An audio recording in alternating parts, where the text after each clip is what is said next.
예, 어, 우리가 이제 솔로몬의 잠언을 본격적으로 살피고 있는데 10장에서부터 정말 이제 잠언다운 잠언들이 쏟아져 나오는데 한 구절 한 구절이 정말 우리의 인생을 지혜롭게 하고 또 올곧게 만들어주는 정말 이 주옥 같은 그런 말씀들이 거기에 가득 담겨 있어요. 그래서 이 잠언은 한 절 한 절 떼서 우리가 암송해도 좋다 그랬죠. 한 절 한 절 우리가 깊이 묵상하면은요 얼마나 참 귀한 그 진리가 담겨 있고 또 우리를 지혜롭게 하는지 알 수가 없습니다.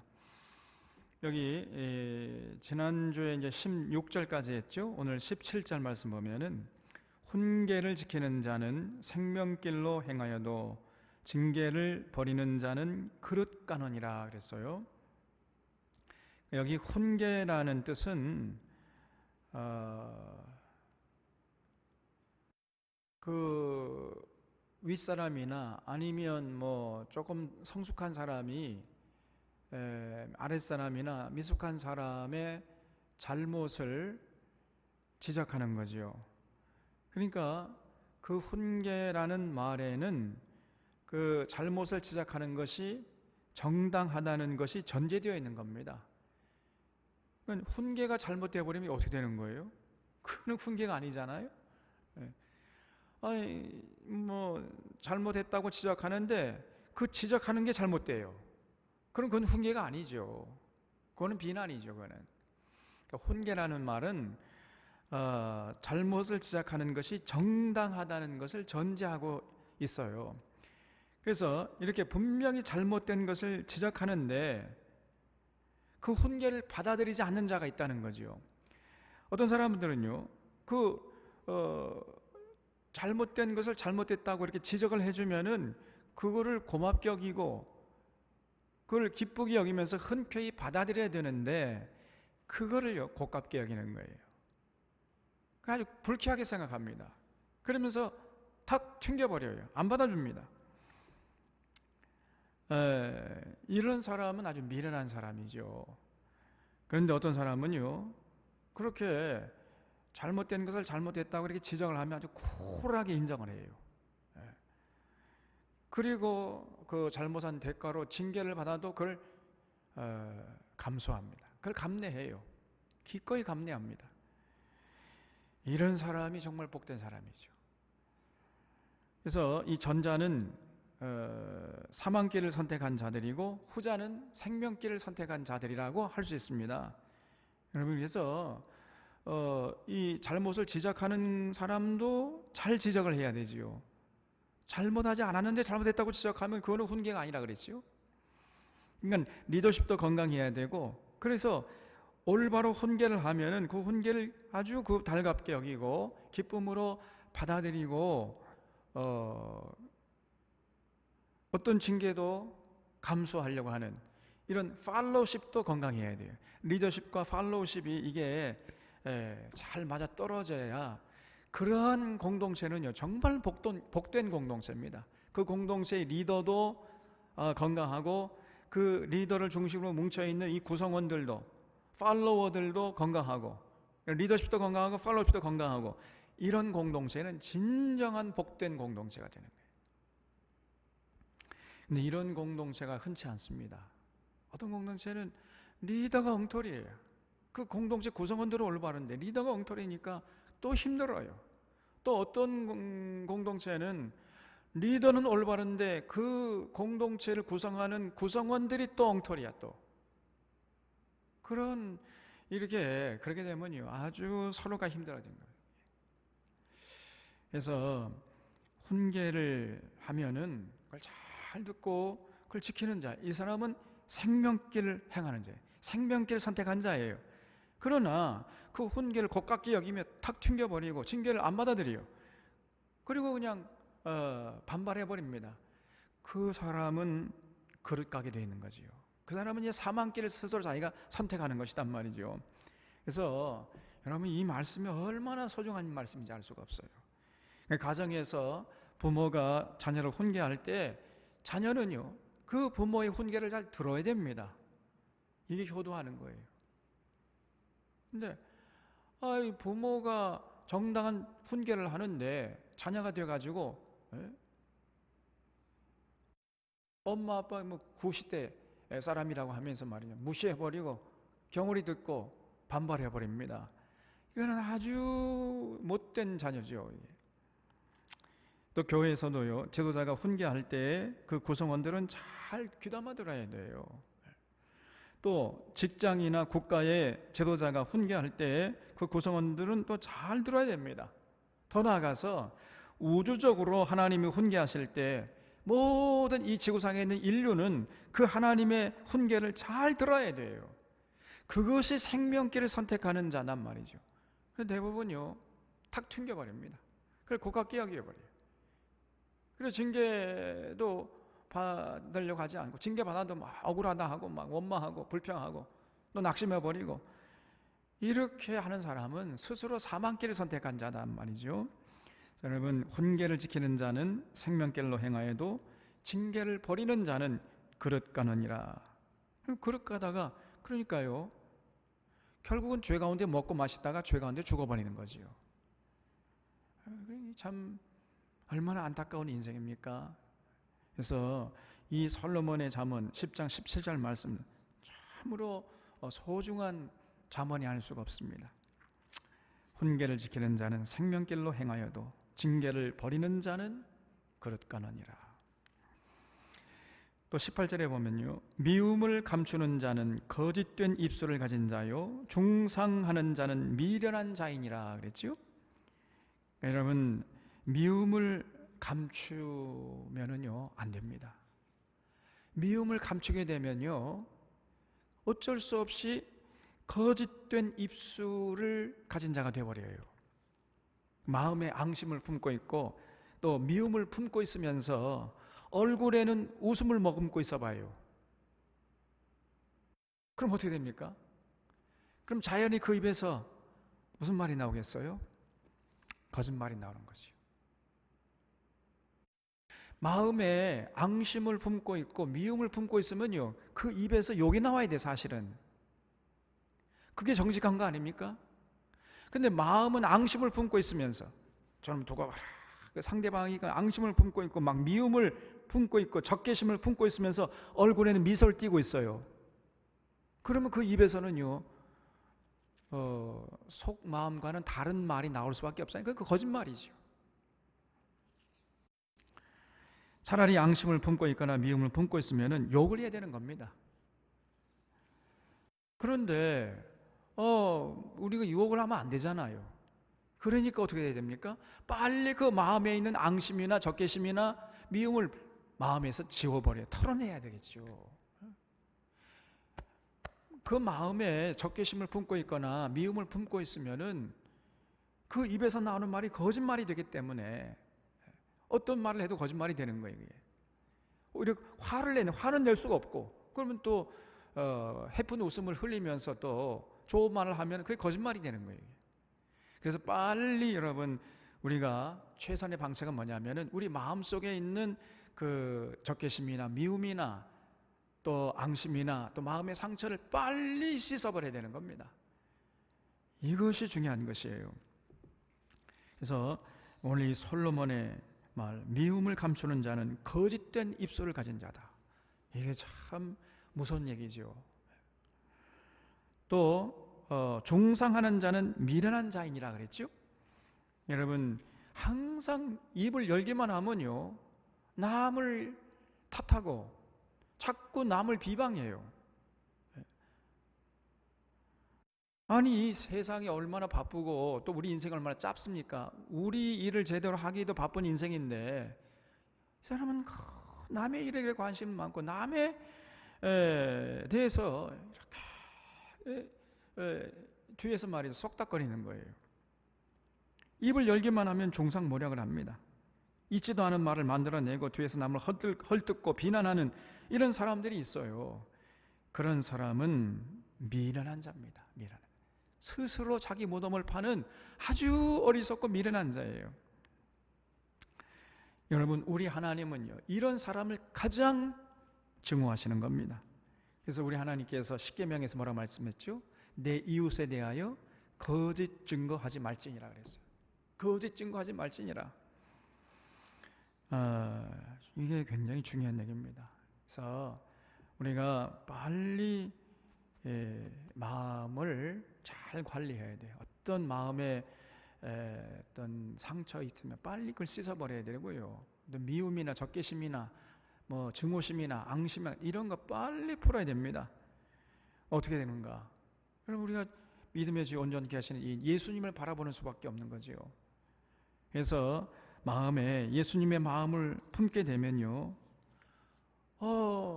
우리도 모르는 사이에 미움이 사라지고 또 적개심이 사라지고 마음이 온유하게 되고 평안이 찾아와요. 그러면은 그 입술의 말이 자연스럽게 달라지고 거짓말이 사라져요. 그래서 중상모략하는 삶이 사라지고 참 행복이 찾아오는 것입니다. 그래서 너희 안에 이 마음을 품으라. 곧 그리스도 예수의 마음이니 그랬죠?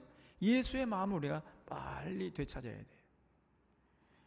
그래서 항상 우리는 마음 관리, 심령 관리를 잘 해야 됩니다. 이게 정말 사실은 중요하면서 쉽지 않은 거예요. 그래서 늘 우리가 기도할 때만 하나님, 예수님의 마음을 품을 수 있도록 도와주십시오.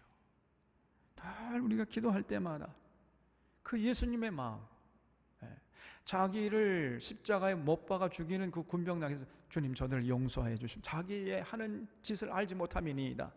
이렇게 기도하셨던 그 마음을 우리가 품을 수 있도록. 그러면 우리 마음에 어떤 앙심이나 적개심이나 미움이 자리 잡을 수 있겠습니까? 늘 우리가 이렇게 심령 관리를 잘 해야 돼요. 스스로 늘 이것이 우리 기도 제목이 되어야 됩니다. 그러면 우리가요 거짓된 입술의 소유자가 되지 않을 수가 있습니다. 충상모략하는 이런 미련한 자의 삶에서 벗어날 수가 있다니까요. 이걸 꼭 기억해야 됩니다. 그래서 미움을 감추는 자는 거짓된 입술을 가진 자다. 이 말씀도 참 너무나 분명한 진리예요. 중성하는 자는 미련한 자이니라. 이걸 꼭 우리가 마음속에 기억해야 되겠습니다. 또 19절에 말이 많으면 허물을 면하기 어려우나 그 입술을 제어하는 자는 지혜가 있느니라 그랬죠. 야, 여러분, 이 말의 중요성은요, 아무리 강조해도 지나치는 법이 없다고 그랬죠. 말에 실수가 없는 자가 온전한 사람이라 그랬어요. 말 한마디로 청량빛을 갚는다, 그런 속담도 있잖아요. 그럼 말로요, 우리가 사람을 살리기도 하고 죽이기도 하는 거예요. 또 말로 우리 스스로가 살기도 하고 죽기도 해요. 이렇게 말의 힘이 대단한 것입니다. 그래서 여러분, 늘 제가 드리는 말씀이 뭐죠? 말을 조심해서 하라. 말을 가려서 하고 신중하게 하라. 그렇게 늘 말씀드리는 이유가 말이 중요하기 때문에 그래요. 말을 잘해야 되는 거거든요. 그 말이 저 사람은 참 그 말이 허튼 말은 하나도 하지 않는다. 저 사람의 말은 일단 말을 뱉으면 천근만근의 무게로 다가온다. 저 사람의 말은 정말 신뢰할 수 있다. 이런 평가를 우리 믿는 사람들은 다 받아야 돼요. 그래서 10번 듣고 한 번 말하라 그랬죠. 우리가 한 번 말하려면 10번 귀를 기울여서 들어야 돼요. 하나님께서 우리 인간을 창조하실 때 여러분 입은 하나 만들고 귀는 2개 만들었죠. 왜 그랬습니까? 그렇죠. 말하기는 더디하고 듣기는 즐겨하라는 거예요. 듣기를 잘해야 돼요. 들으려고 하는 것이 지혜라 그러죠. 레브 쇼메어. 들으려고 하는 의지와 자세, 이것이 지혜와 연결되어 있는 겁니다. 항상 우리가 귀를 쫑긋 세워가지고 이웃의 말, 사람의 말뿐 아니라 그 짐승의 말 못하는 식물의 말까지, 그 갓난 아기, 또 상황과 여건을 통해서 말하는 그런 그 무언의 소리까지도 들으려고 하는 이런 자세가 있어야 돼요. 자꾸 들으려고 해야 됩니다. 그리고 말할 때는 조심스럽게 10번 듣고 한 번 말하고 10번 생각하고 한 번 말하고, 이렇게 그렇게 하라고 하나님이 입은 하나 만들고 귀는 두 개 만든 거예요. 전부 여러분 보면 눈도 두 개고 콧구멍도 두 개고 귀도 두 개인데 입만 하나예요. 말을 조심해서 하라는 거예요. 말을 적게 하라. 그래서 말을 조심스럽게 정말 신중하게 하는 사람이 진짜 지혜로운 사람이에요. 우리 주변에 보면요, 끊임없이 쉬지 않고 자기 말을 하는 사람이 있어요. 그 사람은 빨리 자기 자신을 돌아봐야 됩니다. 남의 말은 잘 들으려고 하질 않아요. 남의 말은 귓등으로 흘려 들어버리고 그냥 계속해서 자기 말을 쉴 새 없이 떠들어댑니다. 그 사람은요, 뭔가 그 영적으로 굉장히 참 불안한 사람이고요, 빨리 그런 삶을 돌이켜야 됩니다. 아주 어리석은 자, 미련한 자예요. 여러분, 이 솔로몬의 잠언에 정말 우리가 귀를 기울여야 됩니다. 말이 많으면 허물을 면하기 어렵다는 거예요. 그래서 가만히 있으면 중간이라도 간다 이런 속담도 있잖아요. 말을 많이 하면 반드시 실수하게 되는 것이고 허물을 면기 어렵습니다, 여러분. 그래서 그 입술을 제하는 자가 지혜로운 자다 그랬죠. 그래서 입이 무거워야 돼요. 이비방정이라는 사람이, 이비방정이라는 말도 있잖아요. 이비방정이야. 저 사람은 열심히 봉사하고 앞장서 헌신하고 희생도 많이 하고, 근데 입으로 다 까먹어 또. 이비방정이에요 또. 그래서 여러분, 말할 때는요, 적어도 네 가지를 생각하고 그 다음에 말을 하시기 바랍니다. 첫 번째, 이것이 옳은 말이냐 아니냐를 생각해 봐야 돼요. 이것이 옳은 말이냐 아니냐 생각해서 옳은 말이면 해야 되고 옳지 않은 말이면 하지 말아야죠. 충분히 생각해야 됩니다. 정말 이게 옳은 말이라고 확신이 될 때 비로소 말을 해야 돼요. 잘 알지도 못하고 이거 옳은 말인지 확신도 안 가는데 말을 해버리면요, 나중에 뒷감당 못합니다. 이거. 두 번째는 옳은 말이라 할지라도 이것이 이웃에게 유익한 말이냐 아니냐 이걸 생각해야 돼요. 아무리 옳은 말이라 할지라도요, 그것이 그 사람에게 유익되지 않은 말일 수가 있어요. 오히려 옳지 않은 말이 유익될 수가 있습니다, 여러분. 때로는 거짓말도 유익되는 말이 있는 상황이 있다니까요. 그래서 두 번째는요, 이것이 유익한 말이냐 아니냐 항상 그걸 생각해야 돼요. 그래서 정말 이것이 저 사람에게 유익한 말이다 하면 그때 조심스럽게 말을 하는 거예요. 또 세 번째로는 이것이 공동체의 덕을 세우는 것이냐 아니냐 이런 차원에서 생각을 해봐야 돼요. 그 사람에게는 유익된 말이 될지 모르지만은 공동체 전체를 놓고 볼 때는 또 유익되지 않을 수가 있습니다. 공동체의 덕이 되지 않을 수가 있어요. 그런 차원에까지 또 검증을 하고 또 얘기를 해야 돼. 그러니까 이 말 한번 하려면요, 얼마나 이게 신중을 기해야 되는지 알 수가 없는 것입니다. 그리고 네 번째는 이것이 지금 할 말이냐 아니냐, 지금 이 말을 할 때냐 아니냐 이것까지 생각해야 돼요. 아무리 옳은 말이고 유익한 말이고 공동체의 덕을 세우는 말이라 할지라도 때에 맞지 않는 말일 수가 있습니다, 여러분. 그러면 하면 안 돼. 또 그 적재적소에서 그 상황에 맞는 그런 상황에서 또 그 적기에 말을 해야 됩니다, 여러분. 아무리 옳고 유익하고 덕을 세우는 말이라 할지라도 그 말할 때가 아닐 때가 있다니까요. 그럴 때는 잠잠해야 돼. 또 여러분, 정말 이 말의 중요성은 아무리 강조해도 지나치지 않습니다. 말이 그 사람의 말이 그 사람의 인생이 되는 겁니다, 여러분. 그래서 말이 많으면 허물을 면기 어려우나 그 입술을 제어하는 자는 지혜가 있느니라. 이걸 우리가 뼛속에 기억해야 돼, 뼛속에. 그래서 반드시 우리의 입의 말, 혀의 말이 옳은 말이고 유익한 말이고 덕을 세우는 말이고 그때에 적절한 말이 되어야 하는 것입니다. 그런 사람을 우리가 뭐라고 하느냐? 의인이라고 그래요, 의인. 그래서 20절에 보면요, 의인의 혀는 수는과 같거니와 악인의 마음은 가치가 적으니라 그랬죠. 이렇게 10번 생각하고 네 가지 차원을 검증하면서 조심스럽게 하는 사람의 말은, 그러면요, 그 사람의 말은 얼마나 가치가 있는지 은보다 더 가치가 있다는 거예요.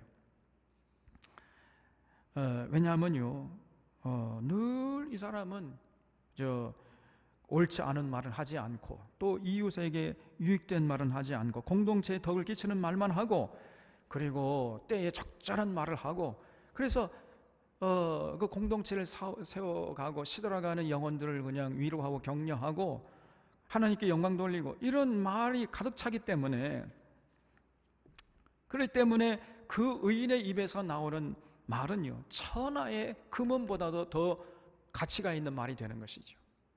많은 사람들이 그 사람이 말을 하면 귀를 쫑긋 세우고 듣는 것입니다. 그러나 그 악인의 마음은요, 늘 악한 생각만 하는 거죠. 자기 중심적으로 자기의 유익, 이웃의 유익은요, 뭐 눈꽃만큼도 관심이 없어요. 공동체의 덕, 그런 거 모릅니다, 이 사람. 그리고 때에 맞는 말, 그런 거 전혀 생각할 줄 몰라요.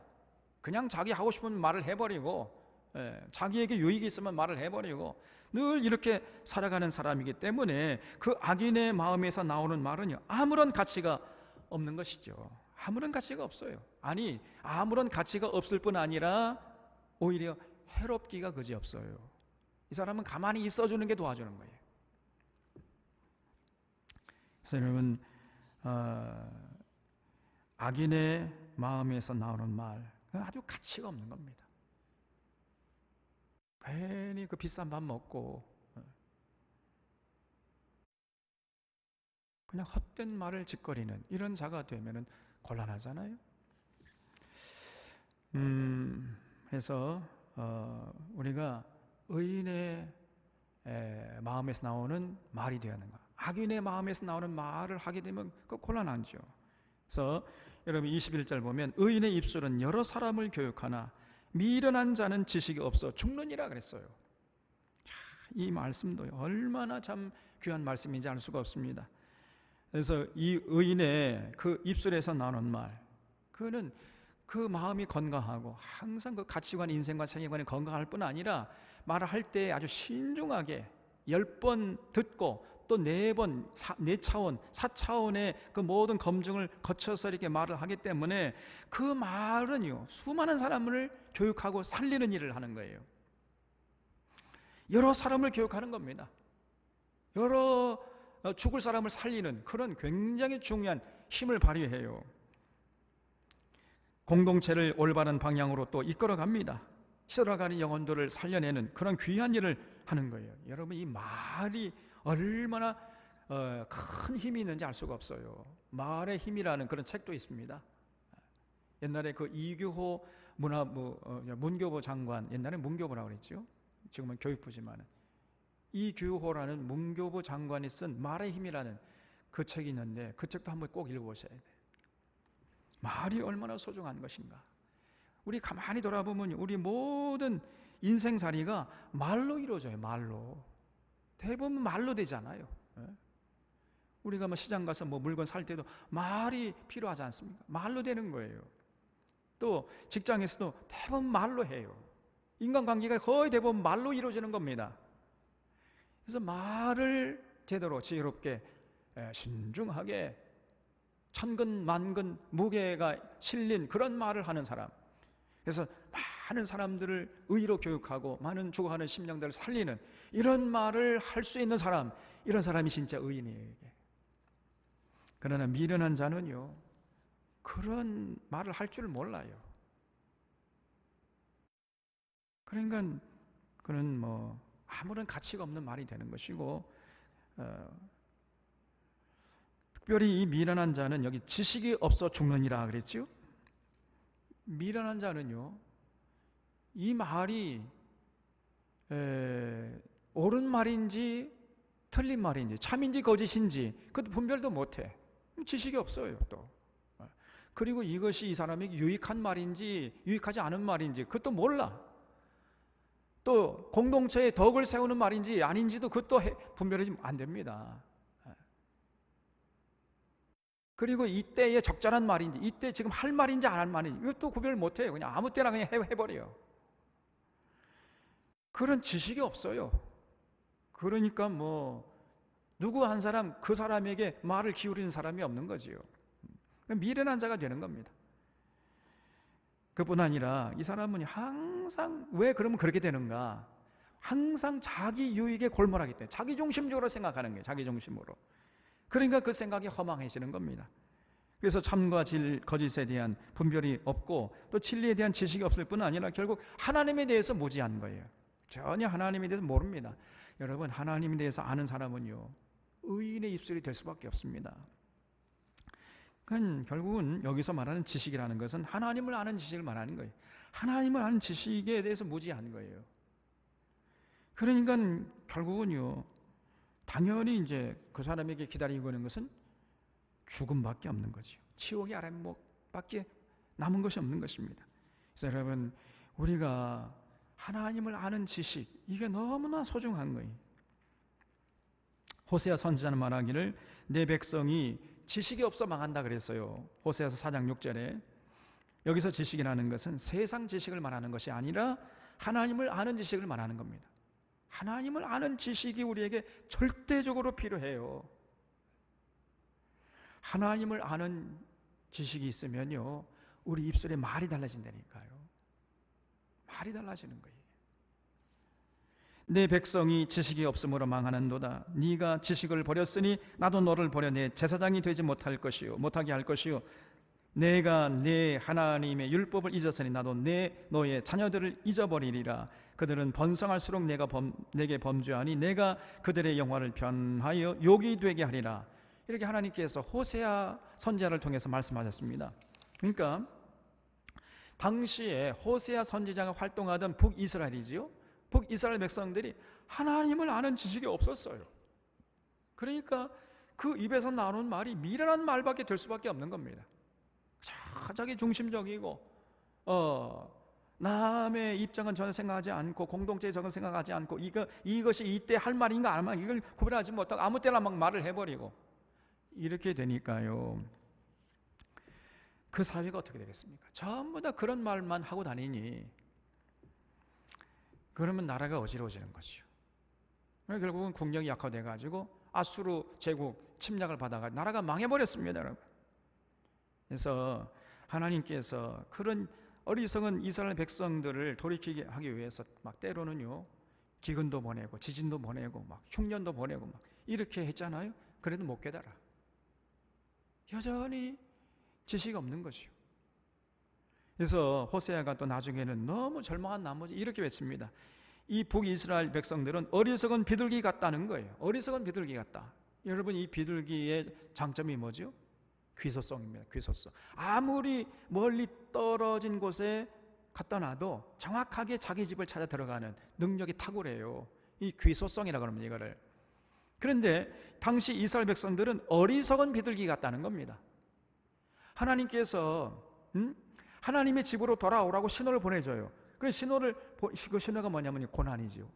고통스럽게 하면 뜨거 정신 차려가지고 하나님께 돌아올까봐 그걸 기대해가지고 하나님이 고난을 보내면 보낼수록 그러면 빨리 정신 차려가지고 하나님의 집으로 돌아가야 되는데 엉뚱하게 다른 집으로 가버려요. 하나님이 돌아오라고 신호를 보내면 보낼수록 하나님은 더 멀어져요. 이런 모습을 보면서 하나님께서 호세아를 통해 가지고 이 당신 북이스라엘 백성들은 어리석은 비둘기같이 지혜가 없어가지고 애굽을 향하여 부르짖음이 아수르로 가는도다. 하나님께 돌아오라고 그렇게 외쳐도 하나님께 돌아갈 줄 모르고 오히려 더 엉뚱한 곳으로 아수르로 가고 또 애굽으로 가고 그냥 정신없이 나라가 이제 어지러우니까요. 그러면 이제 국력 약화되니까 아수르 사신 보내고 애굽으로 사신 보내가지고 좀 원군 좀 보내가지고 나라를 보호해 주십시오. 이런 짓을 했단 말이죠.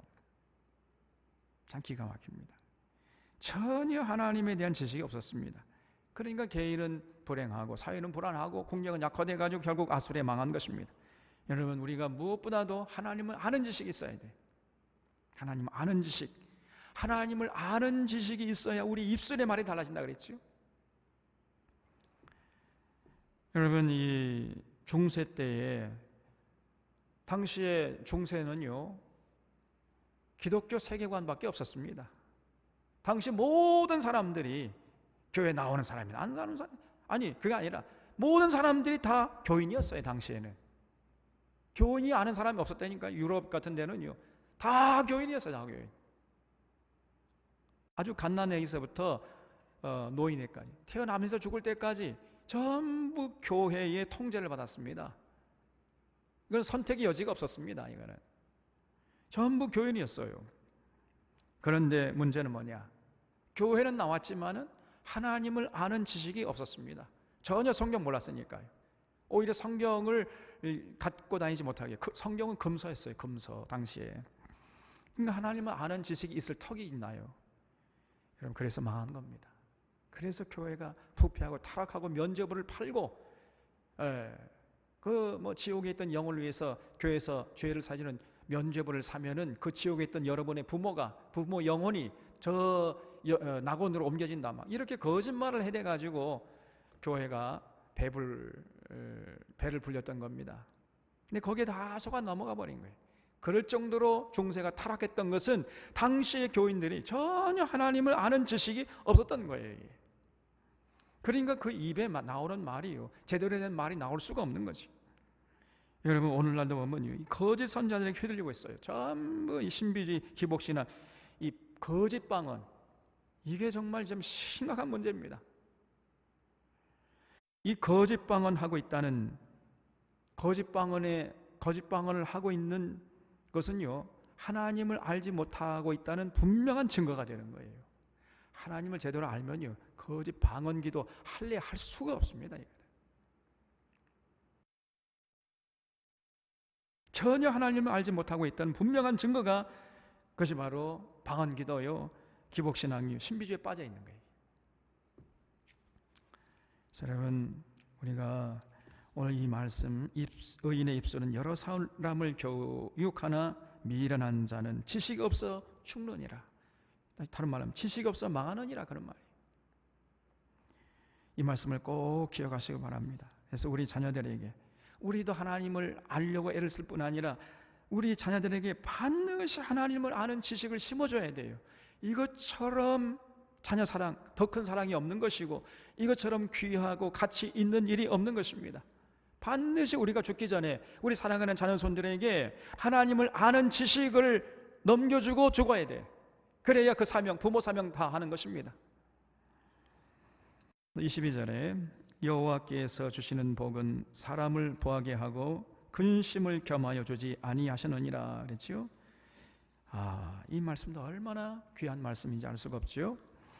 여러분, 하나님께 복받아 누리는 사람은요, 근심과 함께 그 복을 받지 않는다는 거예요. 다시 말하면 하나님 주시는 복은요, 근심이 없는 복이에요. 이게. 이런 복을 우리가 받아야 되지 않겠습니까? 그래서 이 말의 뜻은 뭐냐면요, 하나님이 주시는 복을 받아 누리는 사람은 어떤 고난도 없다는 얘기가 아닙니다. 오해하면 안 돼요. 어떤 고난도 없다는 얘기가 아니라 무슨 고난이 찾아온다 할지라도 그 모든 고난을 이겨낼 수 있는 마음의 고요함과 평화로움과 기쁨과 자유함이 그 삶을 떠나지 않는다는 그 말이에요. 이런 뜻입니다. 여러분, 그래서 하나님이 주시는 복을 받아 누리는 사람은요, 어떤 고난이 와도 마음의 평안이 깨지지 않아요. 마음의 고요함과 평화로움이 절대로 깨지지 않습니다.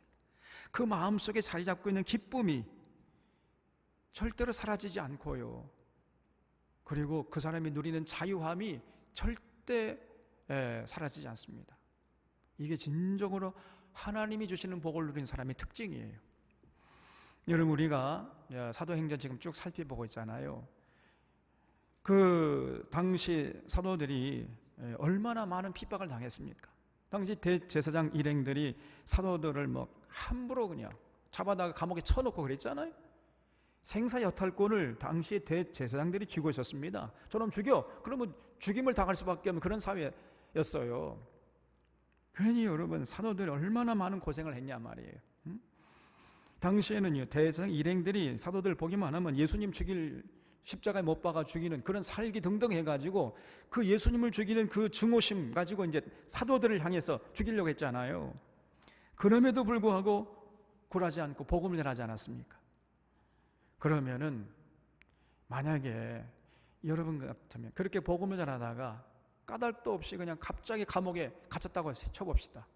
사도들 그랬잖아요. 갑자기 감옥에 갇혔잖아요. 그러면 그 감옥에 들어가면 어떻게 되겠어요? 밤에 잠이 오겠습니까? 걱정 근심으로 한숨으로 나를 지새지 않겠느냐 말이에요. 우리 같으면 그럴 것 같은데 사도들은 그렇지 않았어요. 사도들은요, 눕기만 하면은 잠에 골아 떨어져 그냥. 사도들의 코 고는 소리가 2000년 기독교 역사를 통해서 진동하고 있잖아요. 그 사도들의 코 고는 소리가 안 들려요? 저는 들리는데. 감옥에 있어도요, 사도들은 그냥 평안히 요상하게 눕기만 하면 그냥 머리를 땅에 대기만 하면 그냥 잠에 빠져드는 거예요. 깊은 잠을 잤습니다. 왜냐하면 마음의 평안함과 고요함과 평화로움이 있기 때문에, 그 마음에 있는 하나님 주시는 기쁨이 있기 때문에 어떤 고난이 와도 그 고난이, 기쁨이 깨지지 않고 고요함이 깨지지 않았어요. 그러니까 밤이 되면요, 너무너무 잠을 달게 자는 거예요. 잠이 달아 그냥. 그 감옥에서 오늘 죽을지 내일 죽을지 모르는 상황이었지만은 근심하지 않고 걱정하지 않고 밤이 되게 막 이리저리 뒤척거리지 않고 내일 내가 어떻게 될 것인가 근심하지 않고요, 그냥 눕자마자 코를 골고 나가 떨어지는 거예요. 저희 교회 코 고는 소리, 사도들의 코 고는 소리가 들린다니까. 하나님 주시는 복을 받아 누리는 사람은요, 근심을 겸하여 받지 않습니다. 참 평안을 누리고 참 기쁨을 누리고 참 자유함을 맛보는 거예요. 하늘의 생명을 맛보고 영생에 잇대어서 살아가는 것입니다. 그리고 그 자유함으로 자신의 유익을 구하는 것이 아니라 하나님 나라를 위해서 헌신하고 이웃의 행복을 위해서 헌신하는 거예요. 이런 사람이 진짜 복받은 사람이죠.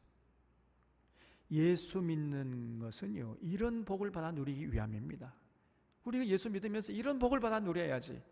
그 예수 믿는 재미가 있는 거 아닙니까? 여호와께 주시는 복은 사람을 부하게 하고 근심을 겸하여 주시지 아니하시느니라.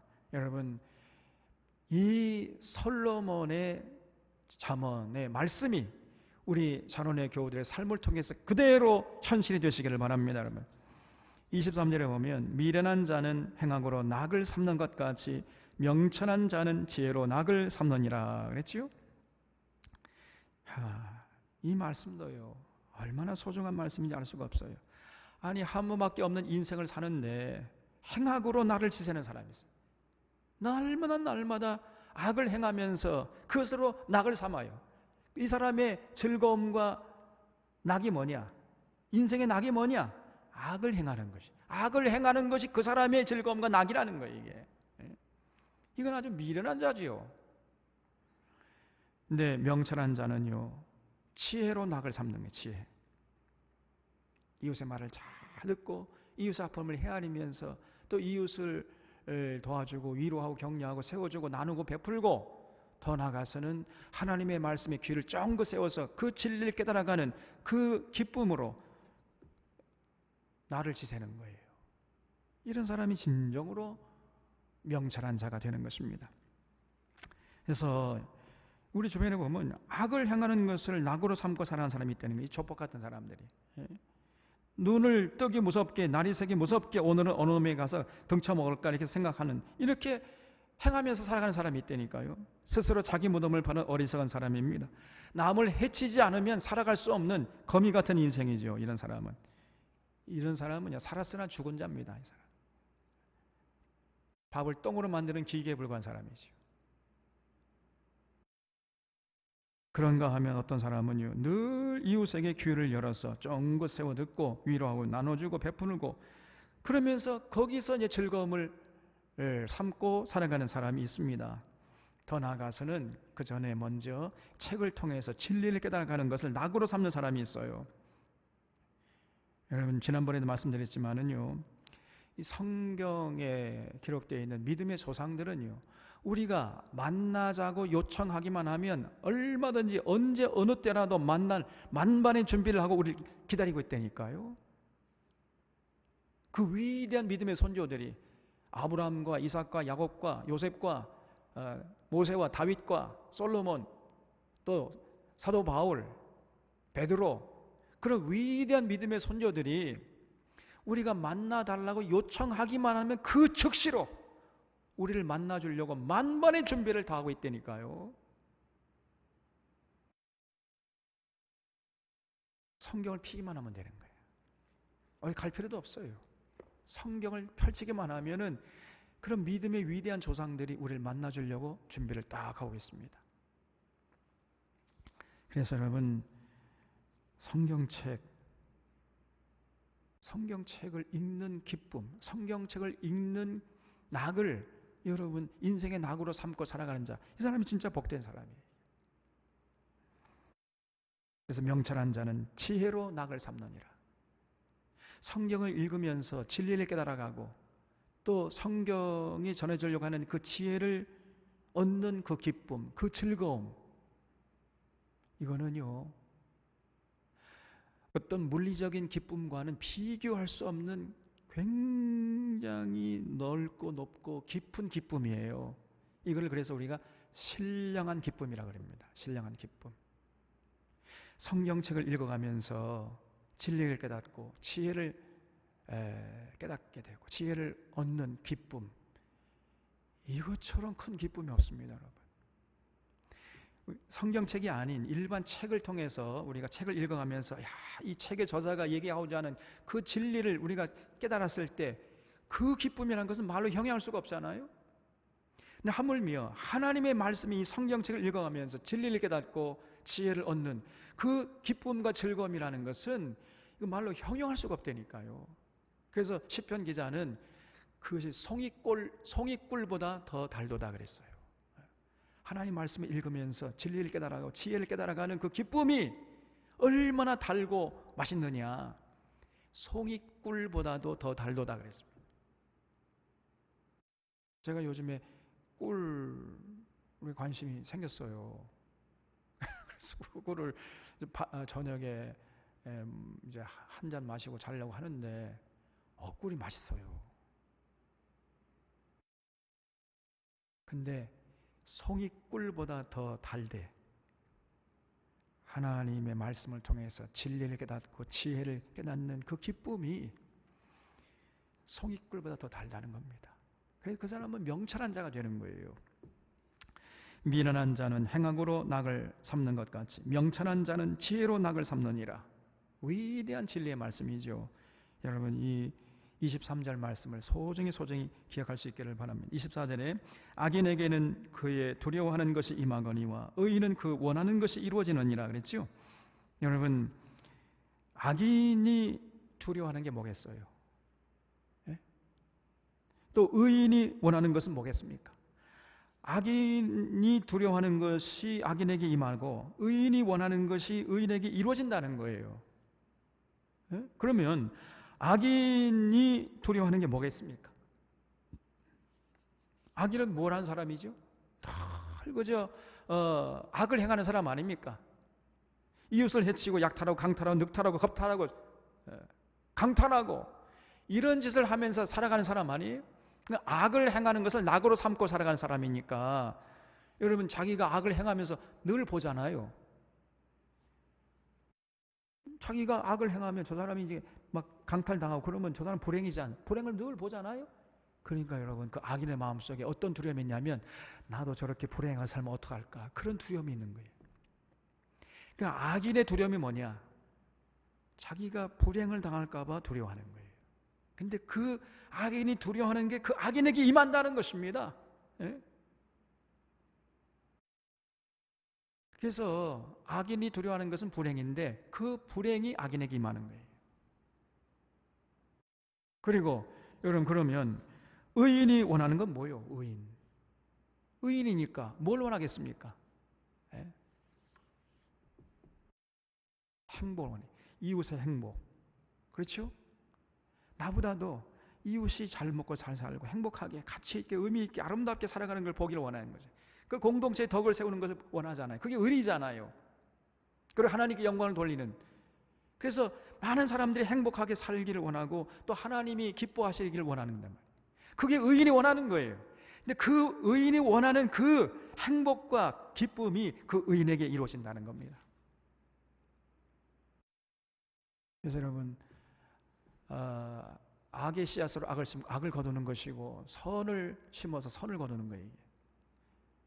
악인에게는요, 그 두려움이 그에게 임하는 것이고 악인의 두려움이 그에게 임해 의인은 바라는 그것이 의인에게 여러분 원하는 이루어지는 것입니다. 이 말씀이 얼마나 소중한 말씀인지 알 수가 없어요. 우리가 정말 평소에 아무렇지도 않게 행하고 말하고 살아가는 가치관, 인생관, 세계관 이것이요 결국은 우리 인생을 좌지우지하는 거예요. 악인에게는 그의 두려워하는 것이 임하거니와 의인은 그 원하는 것이 이루어진다. 절대로 우리는 악인으로 평소에 살면 안 됩니다. 반드시 의인으로 살아야 돼. 그래야 우리에게 행복이 임하고 기쁨이 임하는 겁니다. 왜냐하면 우리가 평소에 의인처럼 살았잖아요. 행복을 사람들에게 주려고 하고 기쁨을 주려고 하기 때문에 그 원하는 것이 그에게 또 임하는 거예요. 그에게. 악인은 맨날 불행을 선물하고 그렇기 때문에 그 두려워하는 것이 그 사람에 또 임해가지고 악인은 늘 불행하게 살아가요. 여러분, 이 말씀이 얼마나 위대한 말씀인지 알 수가 없습니다. 25절에 회오리 바람이 지나가면 악인은 없어져도 의인은 영원한 기초 같으니라.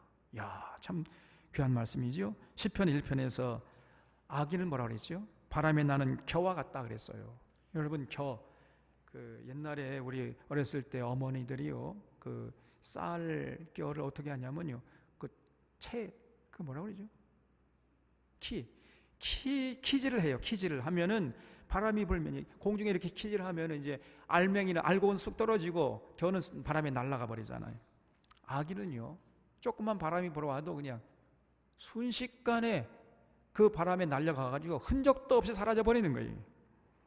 회오리 바람이 지나가면 악인은 없어지는 겁니다.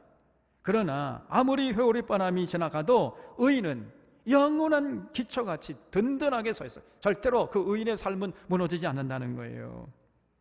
그래서 의인은 시편 1편에 보면요, 시냇가에 심은 나무 같아서 철을 따라 열매를 맺으며 그 잎사귀가 마르지 않는다 그랬어요. 의인은 하나님께서 인정하시나 악인은 망하리로다. 이 시편 1편에 가르침 아닙니까?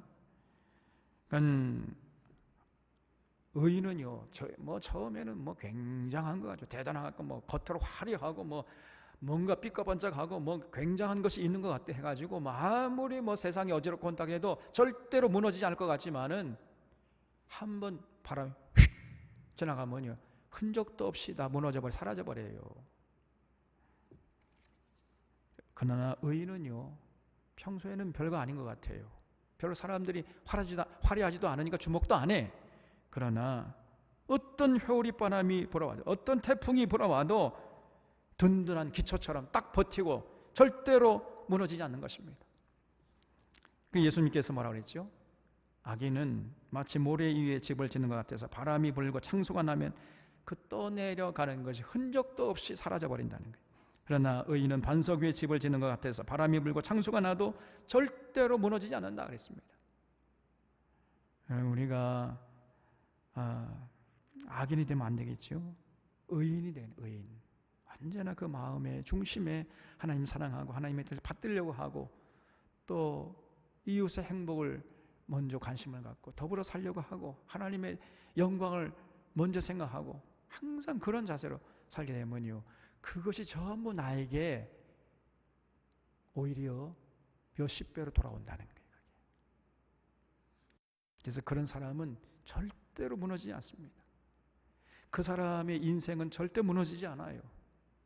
그러나 악인은 그저 자기 중심적으로 자기 유익만 위해서 살다가 어느 날 갑자기 보면 흔적이 사라져 버립니다. 그래서 당장 눈앞의 이익을 쫓아가지고 수단 방법 가리지 않고 자기 유익을 취해 이렇게 살아가는 사람이 있어요. 아주 미련한 사람이고 그 사람은 결국은 이제 흔적도 없이 사라지고 마는 신세가 되는 것입니다. 그러나 어떤 고난이 와도 감내하면서 하나님의 진리를 사모하고 하나님의 뜻을 받들어 살려고 하는 이런 의인들은요, 절대 사라지지 않아요. 하나님이 숨겨주시는 은혜를 베푸신다 그랬죠. 스바냐서에서. 그래서 어떤 우주적인 환란이, 우주적인 어떤 막 격변이 일어나고 환란이 찾아와도 그 의인의 삶은 결코 무너지지 않는다는 거예요. 회오리바람이 지나가면 악인은 없어져도 의인은 영원한 기초 같으니라. 이 말씀도 우리 산원의 교우들 깊이 간직할 수 있기를 바랍니다. 26절에 게으른 자는 그 부리는 사람에게 마치 이의 식초 같고 눈의 연기 같으니라. 야, 표현이 얼마나 절묘한지 모릅니다. 여러분, 식초를 마시면 어떻게 되죠? 식초는 시죠. 그러니까 얼굴을 찡그리면서 막 몸을 떨게 되잖아요. 식초 마시면. 또 눈에 연기 같다는데, 눈에 연기가 들어가면 어떻게 됩니까? 눈이 맵잖아요. 그러니까 눈을 감고 그냥 눈물을 흘리고 얼굴을 찡그리게 되죠. 게으른 자를 부리는 사람은 마치 이에 식초 같고 눈에 연기 같다는 거예요. 그러니까 이게 무슨 말이냐면은 게으른 자를 직원으로 채용하거나 부하로 삼는 자는요, 그 속이 썩어 문드러진다는 거예요. 심하면 화병이 생기는 거예요. 그래서 여러분, 우리 믿는 사람은 직장에서나 사업장에서나 절대 게으른 자가 되면 안 돼요. 부지런해야 되고 정직한 성실, 누가 보나 안 보나 최선을 다해서 창의적으로 자기 맡은 일을 감당하려고, 그 월급 돈 몇 푼에 그냥 그 양심 팔아먹고 사업주가 보면 열심히 하는 척하고 사업주가 안 보면 그 농땡이 부리고, 이렇게 살면요, 그거는 믿는 자라고 할 수가 없는 것입니다.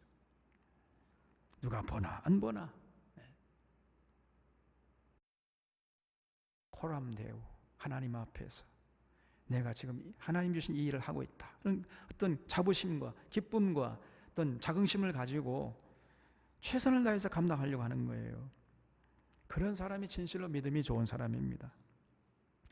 게으른 자는 그 부리는 사람에게 마치 이에 초 같고 눈에 연기 같다.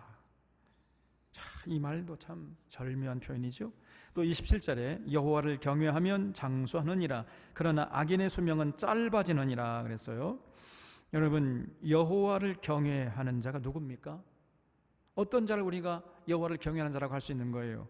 하나님 사랑하고 하나님 사랑함으로 그의 규례와 법도와 명령을 따라 살려고 하는 자, 이 사람이 진짜 하나님을 경외하는 자 아닙니까?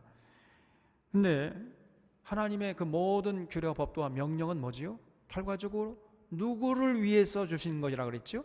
하나님을 위한 것이 아니라 우리를 위한, 우리의 행복, 우리의 건강을 위해서 하나님께서 염려가 되어서 하시는 말씀이란 말이에요. 그래서 하나님의 모든 규례와 법도와 명령은 생명과 평안의 법이니라. 말라기 2장 5절에서 이렇게 말씀하고 있어요. 여러분, 진짜 하나님의 모든 규례와 법도와 명령을 잘 지키면 우리가 생명을 얻어요. 사람이 사는 것처럼 산단 말이죠. 그리고 늘 평안하고 기쁨이 있고 참 자유함이 넘쳐요. 그래서 이걸 한마디로 묶어가지고 생명과 평안의 법이다, 이렇게 말을 하는 겁니다. 다시 말해서 하나님의 모든 규례와 법도와 명령은 우리의 행복과 건강을 위한 것이기 때문에 그렇게 하나님을 경외하면서 하나님의 규례와 법도와 명령을 따라 사는 사람은 자연스럽게 어떻게 되는 거죠?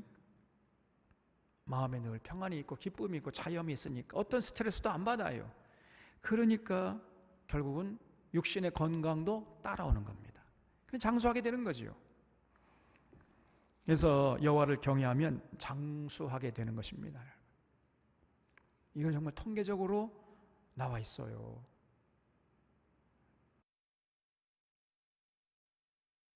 가장 장수하는 집단을 연구해 보니까 누가 가장 장수하겠어요? 어느 직업군이 가장 장수하겠습니까? 놀랍게도 목회자예요. 목회자가 가장 장수한다는 거예요. 사실 이 목회 현장에서 스트레스가 굉장히 많거든요. 굉장히 여러분이 목회 자, 하는 일이 사실 굉장히 이거는 정형화되지 않고요. 날마다 달라요. 그리고 사실은 굉장히 이게 힘듭니다. 그런데 목회자들이 가장 장수하는 직업군에 속해요.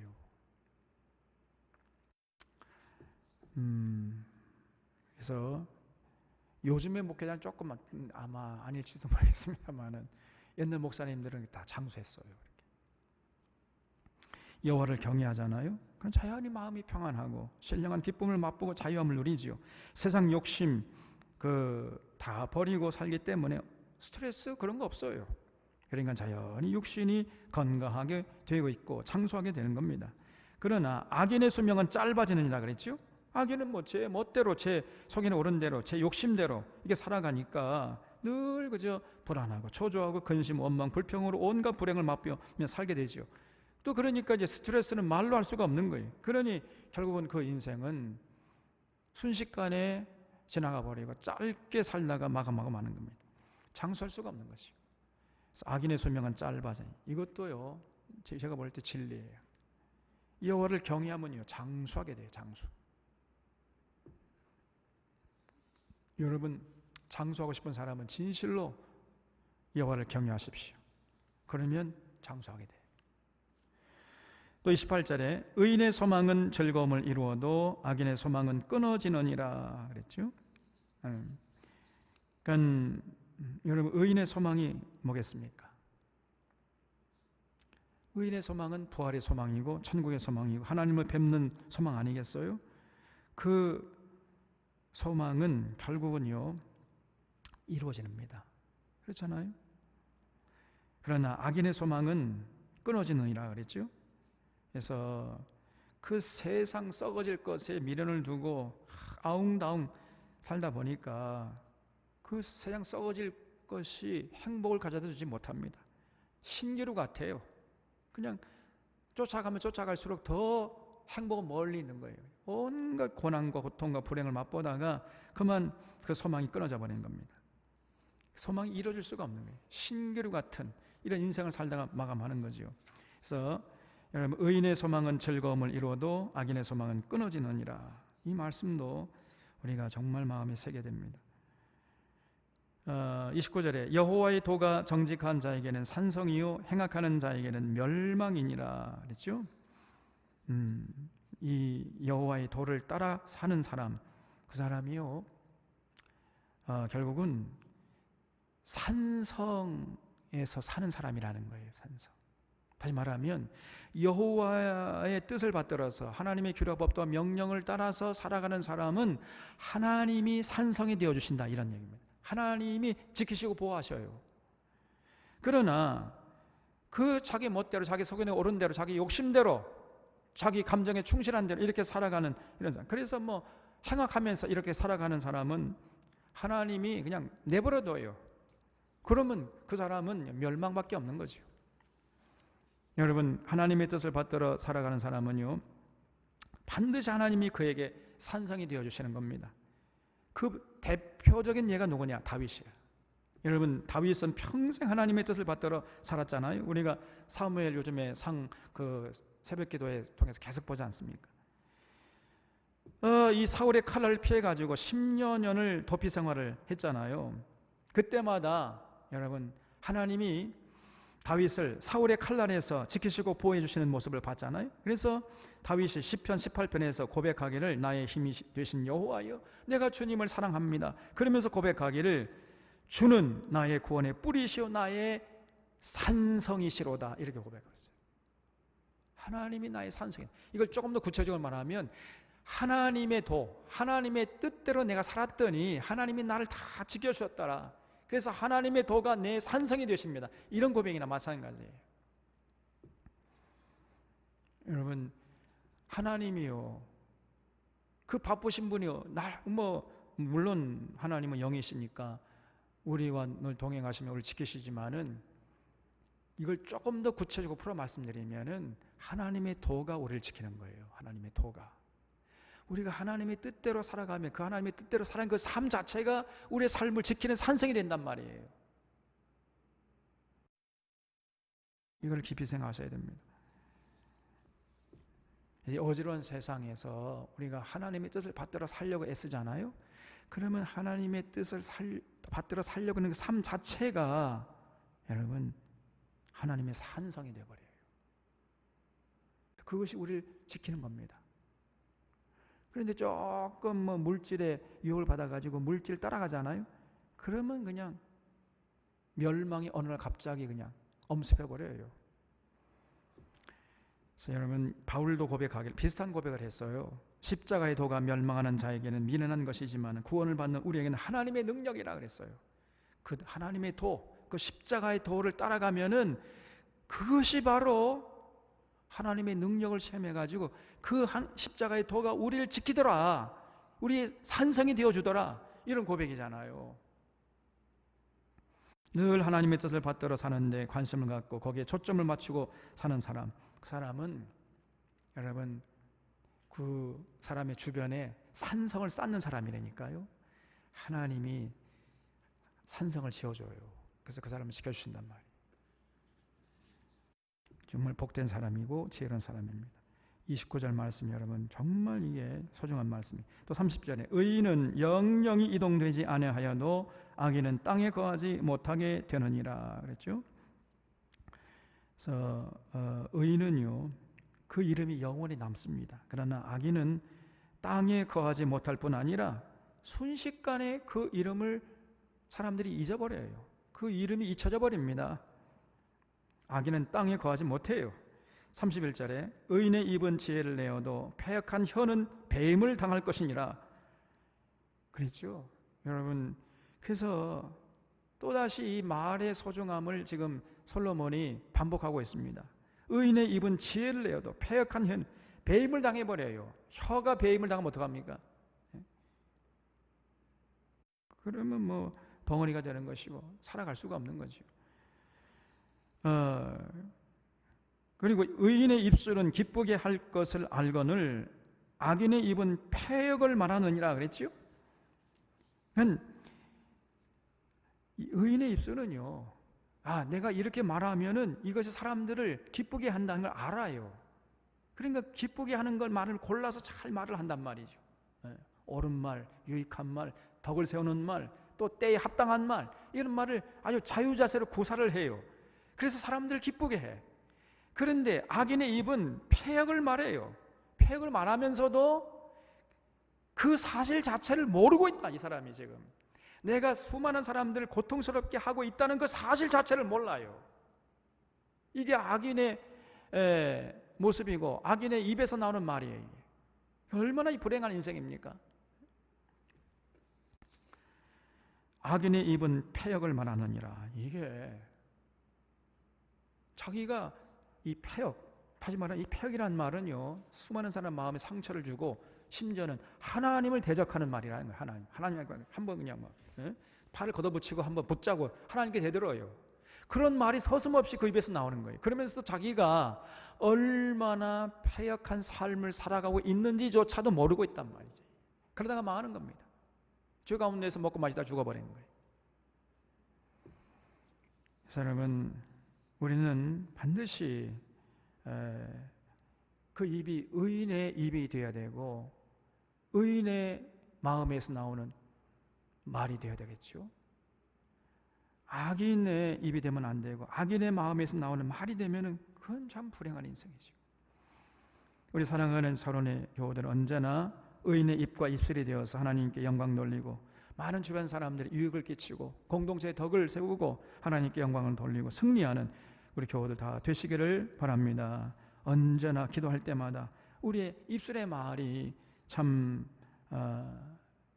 정의롭고 공의롭고 또 하나님께 영광을 돌리고 많은 이웃을 살리고 공동체의 덕을 세우는 이런 말이 될 수 있도록, 그런 말을 할 수 있도록 도와달라고 항상 기도하고 그 입술의 말을 잘 선용해서 승리하는 귀한 인생들 다 될 수 있기를 바랍니다. 기도하겠습니다.